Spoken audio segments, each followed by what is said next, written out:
तो भारत सरकार सबसे छोटा परिवार है। जो इस दुनिया में आया है वो जाएगा, ये अटल सत्य है और कड़वा सत्य है।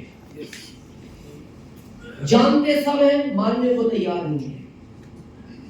जानते सब है, जिस दिन वो हमारे आने की तारीख लिखता है उसी दिन वो जाने की लिखता है। ये जो अभी हम सब बैठे हैं ना, ये जो बीच का गैप है, ये वाला है।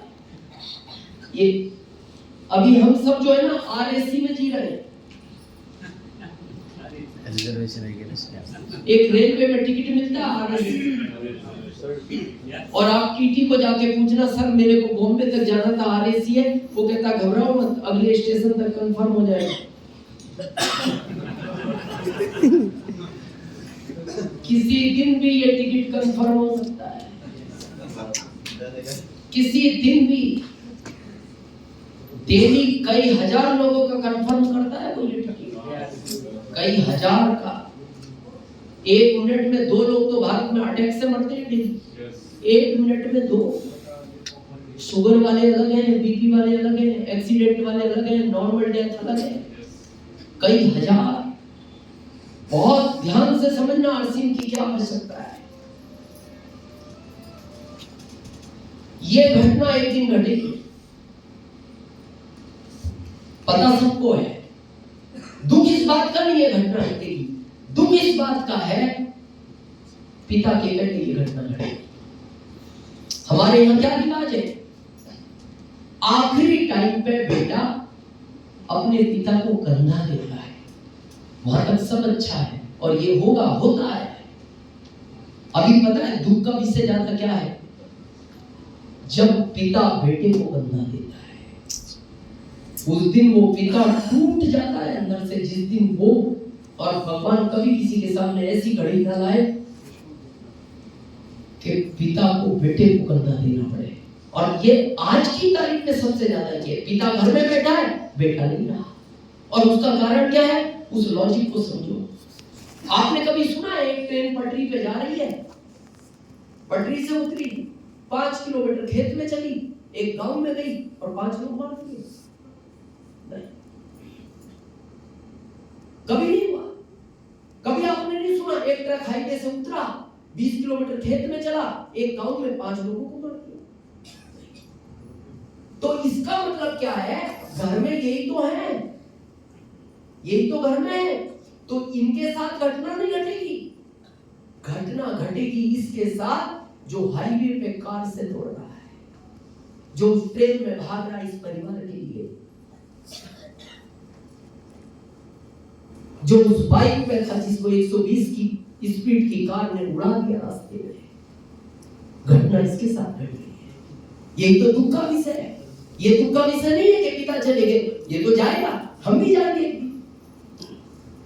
लेकिन बेटा पहले नहीं जाना चाहिए। ये दुख का विषय है।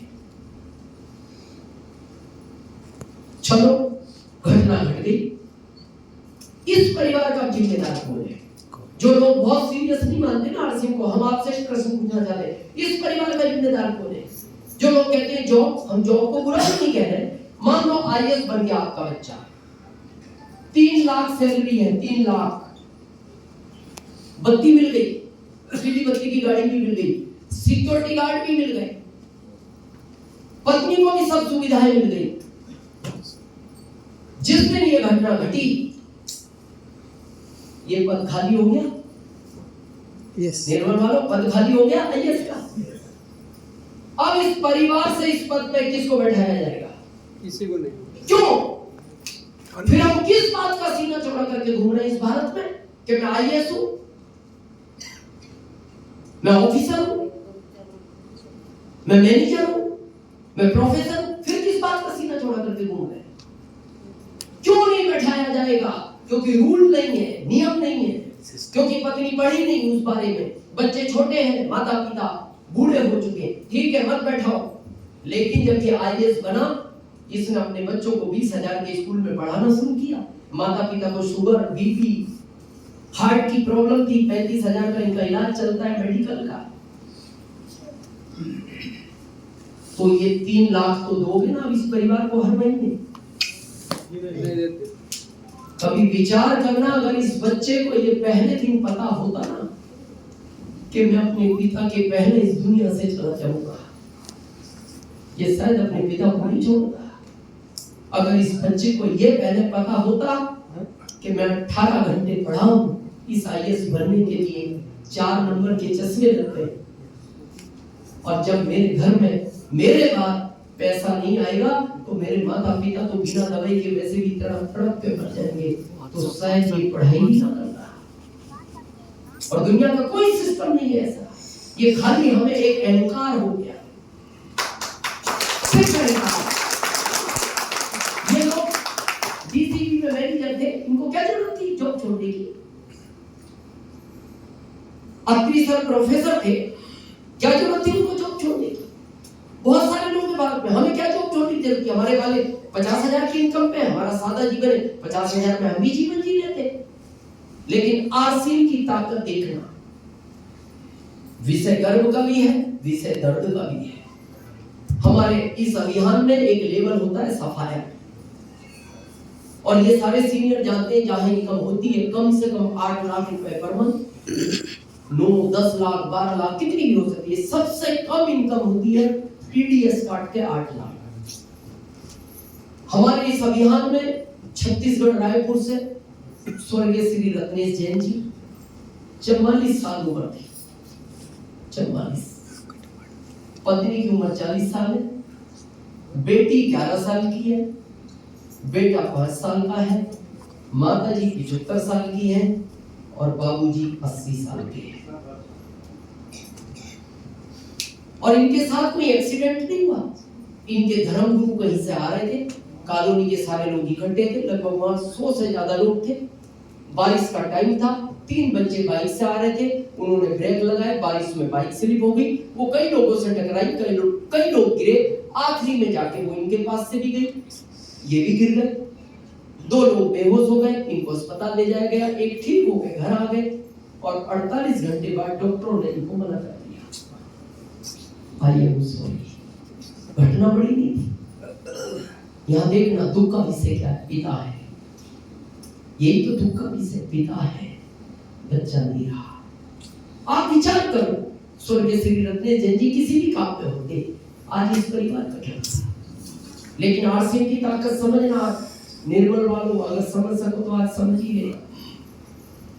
1 महीने बाद आरसीएम का फोन आता है सुबह जैन जी के पास, और कंपनी ने कहा, मैडम बहुत दुख के साथ कहा जाता है इस अभियान का एक बड़ा सिपाही हमने खो दिया। दुख है, हमें भी दुख है, हमसे ज्यादा आपको होगा, लेकिन आप चिंता मत करना मैडम, आरसीएम परिवार आपके साथ है।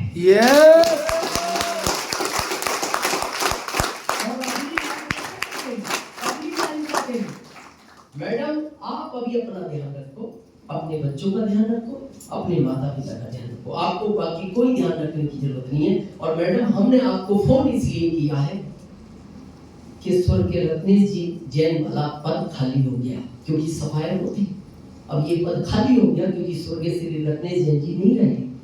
आप अपने पेपर कंपनी को मेल करो, क्योंकि अगले महीने हम आपको इस पद पर बैठाएंगे।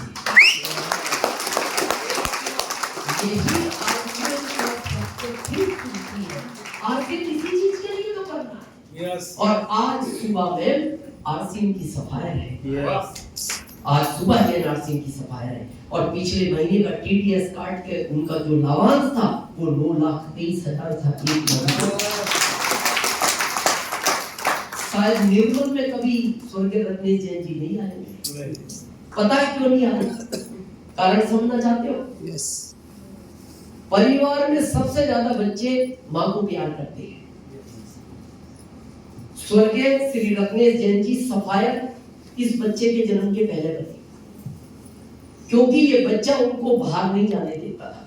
ये पहला ऐसा बच्चा है जो मां को कम प्यार करता है, पिता को प्यार करता था। जैसे वो अपना ड्रेस कोड पहनते थे, जब ये 1 साल का हुआ बच्चा, जैसे उन्होंने अपना ड्रेस कोड पहना, वो समझ जाता था पापा मीटिंग के लिए जा रहे हैं, भागता था पीछे से और उनके दोनों पैर पकड़ लेता था और बहुत रोता था, और एक ही बात बोलता था। वो 1 साल के बच्चे का लाइन सुनना, पता क्या बोलता था? पापा नहीं जाओगे, मेरे को छोड़कर नहीं जाओगे पापा, मैं आपको जाने नहीं दूंगा पापा। और फिर बोलता था पापा मेरे से एक वादा करो, आप भी कभी मेरे को छोड़कर नहीं जाओगे। तो वो पता है स्वर्गीय श्री रत्नेश जैन जी क्या बोलते थे, बेटा जब तक मैं आरसीएम का काम करने नहीं जाऊंगा तो तेरे बड़े खिलौने कहां से आएंगे।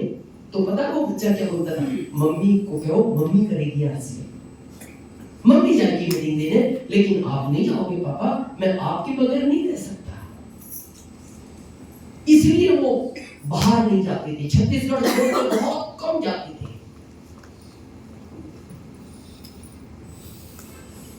अभी इस बच्चे को नहीं पता, आज भी नहीं पता स्वर्गीय श्री रत्नेश जैन जी कहाँ है, इसको बताया नहीं गया क्योंकि 5 साल का है, कहीं सदमे में न चला जाए, क्योंकि पिता को प्यार बहुत करता था। हमारे यहाँ रात को अंतिम संस्कार नहीं होता, जब 8 बजे इनका पार्थिव शरीर घर लाया गया तो पता है ये अपनी मम्मी को क्या कह रहा है, कितना मासूम बच्चा होगा। मम्मी को कह रहा है, मम्मी आज मैंने पापा से लड़ाई भी नहीं की, पापा को मैंने कुछ बोला भी नहीं, फिर ये मेरे से बात क्यों नहीं करते, इनको कहो मेरे साथ खेले, ये क्यों सो गए ऐसा, मम्मी क्या खाया है इन्होंने। तो लगा कहीं पता न लग जाए, उसी समय बच्चे को अलग शिफ्ट कर दिया गया। आज दिन में वो 2 बार पूछता है, मम्मी पापा कहाँ है। तो पता क्या कहा जाता है, मीटिंग करने गए हैं सिंह की बेटा, क्योंकि तूने उस समय उनको जाने नहीं दिया, इसलिए वो अब करने गए हैं। आपके घर अभी जो 16-17 को आपका सम्मान होगा ना, भीलवाड़ा में फोटो खींचते हैं, जब आप स्टार पे आओगे आपका फोटो होगा ट्रॉफी लेते हुए, जब आप रॉयल्टी आओगे, गोल्ड आओगे, स्टार गोल्ड आओगे, इस तरह आपके घर में फोटो होते हैं, तो उनके घर में भी फोटो लगे हुए हैं। तो वो पूछता रहता था, मम्मी ये सम्मान पापा का कब हुआ, बेटा जब रॉयल्टी बने, ये कब हुआ जब वो टेक्निकल बनी, ये कब हुआ जब वो रूबी बनी, ये कब हुआ जब स्टार रूबी बनी। अब एक आखिरी फोटो लगा है। एक दिन उस बच्चे ने पूछा, माँ ये वाला सम्मान किस दिन मिला था पापा को। विचार करो उसमें वो माँ क्या जवाब दे, ये आखिरी सम्मान है, इसके बाद सम्मान नहीं मिलेगा। जो अपने पिता को नहीं छोड़ सकता था, आप कभी अपने बच्चे की तस्वीर तो लाना आंखों में, कितना प्यार करता है वो। रोज 2 बार पूछता है, पापा से बात हुई, नहीं बेटा बात नहीं हुई।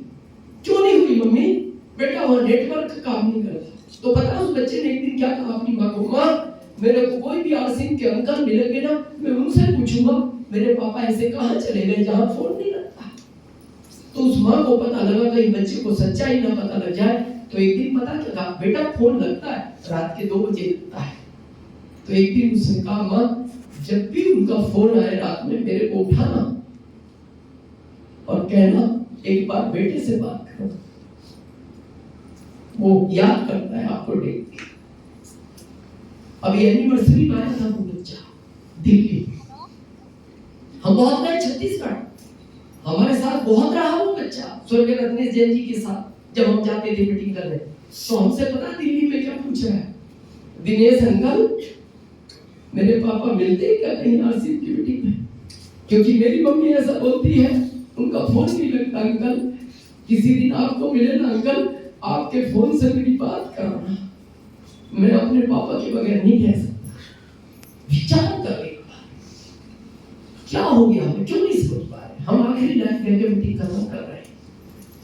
बहुत लोग कहते हैं आरसीएम के लिए किससे पूछना चाहिए, हम कहते हैं किसी से मत पूछना, ना पिता से, ना माँ से, ना पत्नी से, ना पति से, ना बच्चों से।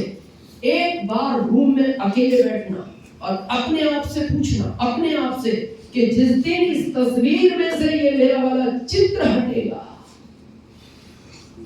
इस तस्वीर का क्या होगा। और उस दिन अगर आपका दिल, आपकी आत्मा कहे कि मेरे बाद इस परिवार को स्वर्गीय रत्नेश जैन जी की तरह आवश्यकता है आरसीएम की, इसको तेज गति से करना, आपका दिल आत्मा कहे कि मेरे बाद मेरे परिवार को जरूरत नहीं है, आप नहीं करना इसको, आपने हम सबको सुना, हम आपके बहुत बहुत आभारी हैं।